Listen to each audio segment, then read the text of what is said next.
வணக்கம். நம்ம டெய்லியும் ஹிந்து நியூஸ் பேப்பர்ல இருக்கக்கூடிய முக்கியமான விஷயங்கள பத்தி பார்க்குறோம். ஸோ இன்னைக்கு என்ன இருக்குன்னு பார்ப்போம். ஆனா, இன்னைக்கு பேப்பர்ல ரொம்ப கம்மி தான் கன்டென்ட். நம்ம எக்ஸாம் பாயிண்ட் ஆஃப் வியூல பெருசா எதுவும் எடுத்துக்க முடியல. இந்த வந்தே மாதரம் கன்டென்ட் வேணா நம்ப மாடர்ன் இந்தியா ஐஎன்எம்மோட ரிலேட் பண்ணி படிச்சுக்கலாம். சரிங்களா? ஸோ வந்தே மாதரம் ரிலேட்டடா 2, 3 டைம் நமக்கு செய்திகள்ல வந்துருச்சு. என்ன அப்படின்னு சொல்லி பார்த்தீங்கன்னா, நவம்பர் 7, 1875ல பங்கிம் சந்திர சாட்டர்ஜி ஓகேங்களா, என்ன பண்ணியிருப்பாருன்னா, இந்த வந்தே மாதரம் அப்படிங்கிற இந்த பாடல வந்து எழுதியிருப்பார். ஓகேங்களா.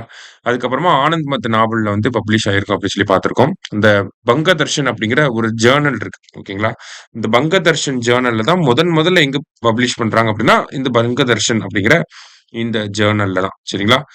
இது என்ன மொழியில எழுதப்பட்டிருக்கு அப்படின்னு பார்த்தீங்கன்னா, சான்ஸ்கிரிட் தான். ஆனா பெங்காலி சான்ஸ்கிரிட் அப்படின்னு சொல்லி சொல்லுவாங்க. ஓகேவா. பெங்கால் ரீஜியன்ல பயன்படுத்தக்கூடிய ஒரு சான்ஸ்கிரிட் ஸ்லாங் அது. சரியா? ஸோ அந்த அந்த பெங்காலி சான்ஸ்கிரிட்ல எழுதியிருப்பாங்க. பொதுவா கேட்டா சான்ஸ்கிரிட்னே நம்ம ஆன்சர் போட்டுக்கலாம். சரியா?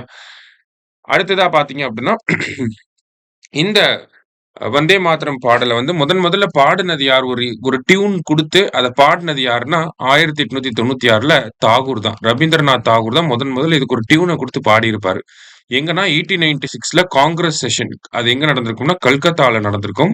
அந்த காங்கிரஸ் செஷனோட பிரசிடென்ட்டா யார் இருந்திருப்பாங்க அப்படின்னா, ரஹ்மத்துல்லா சயானி வந்து இருந்திருப்பார். சரிங்களா?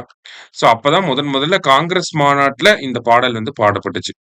அதுக்கப்புறமா 1937ல என்ன பண்ணியிருப்பாங்க அப்படின்னா, இந்தியாவோட ஒரு நேஷனல் சாங்கா, காங்கிரஸ் கட்சியோட ஒரு தேசிய பாடலா வந்து இந்த வந்தே மாதரம் கொண்டு வரலாம் அப்படின்னு சொல்லியிருப்பாங்க. 1937ல ஃபைஸ்பூர்ல வந்து நடந்திருக்கும் காங்கிரஸ் மாநாடு.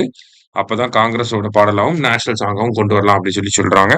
அந்த மாநாட்டோட தலைவரா இருந்தது யாருன்னா, நேரு அவர்கள் வந்து இருந்திருப்பார். சரியா? அதுக்கப்புறம் என்ன ஆயிருக்கும்? ஜனவரி 24, 1930ல